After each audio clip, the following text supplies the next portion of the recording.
I remember that there were two girls that were testifying against the same brothel keeper, and they went in one at a time, and they were both terrified. They were shaking, they were crying. The social workers with Freedom Firm were there, sitting next to them, holding their hands, sitting on the ground, just offering their presence and their just being with them and encouraging them to go in and do it. And the first girl went in and was in there for quite some time, and we're all just very anxious and waiting for her to come out.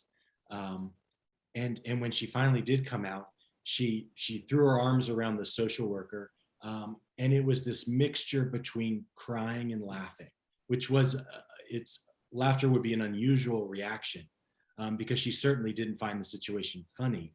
But I think it was just pure emotion came out, and she almost collapsed into the arms of the social worker with emotion.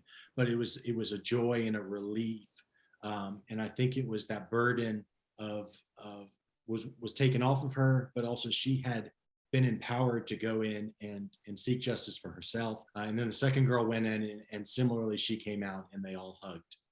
But I never forgot that. I've been in the court when girls have testified. It's they would often testify, they would always testify in Hindi.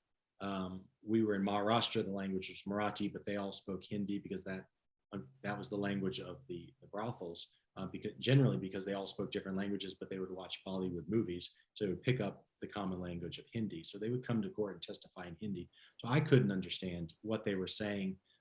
Obviously, it is powerful to see a girl, small and meek, standing there in the presence of the man or woman who has done horrible things to them, and tell a truth about what happened, and speak to a judge, often an older man, who I do believe and often saw was affected.